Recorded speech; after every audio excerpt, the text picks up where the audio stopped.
En République démocratique du Congo, les chrétiens sont délibérément visés par un groupe islamiste extrémiste. Celui-ci terrorise la population à l'est de ce pays. Il s'agit de la Défense musulmane internationale, la MDI, qui agit plus particulièrement dans la province du Nord Kivu. L'objectif de ce groupe ? Créer une zone musulmane dans la région des Grands Lacs. Il tente de nettoyer la zone de toute présence chrétienne. Un pasteur explique, je le cite, « Pour instaurer de force leur califat, ils assassinent toutes les personnes qui se trouvent au sein de ce qu'ils ont déclaré être leurs frontières, puis abandonnent les corps afin de montrer à tous comment ils agissent.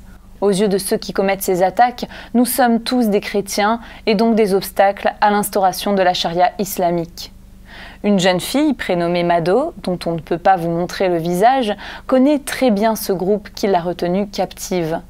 Elle a été jetée dans un trou profond avec 11 autres personnes pendant 4 mois.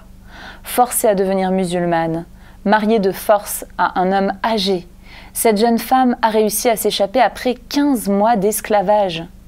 De ce terrible événement, elle garde le souvenir d'une dame parmi les victimes qui n'avait de cesse d'encourager les autres à tenir ferme dans leur foi. Dans cette zone de la République démocratique du Congo, l'Église est généralement connue pour être forte spirituellement. Mais le défi de la persévérance et de la fidélité à Christ reste de taille.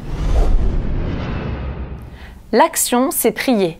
Depuis son enlèvement, Mado fait tout son possible pour réintégrer la société malgré la stigmatisation qu'elle endure. Certains se demandent comment elle a pu réussir à s'enfuir et se méfient. Aussi, cette jeune fille essaie de faire de son mieux pour procurer à ses 2 jeunes enfants de l'espoir pour l'avenir. Prions pour Mado, afin qu'elle soit fortifiée par Dieu dans cette difficile épreuve. Prions pour les chrétiens et les chrétiennes qui reçoivent des formations pour tenir ferme dans la foi, qu'ils puissent faire preuve d'un amour inconditionnel et d'une fidélité sans faille, qu'ils restent attachés à Dieu et demeurent dans l'amour. Prions pour la protection des chrétiens, mais aussi pour l'arrêt des atrocités de la part du mouvement extrémiste islamique, le MDI.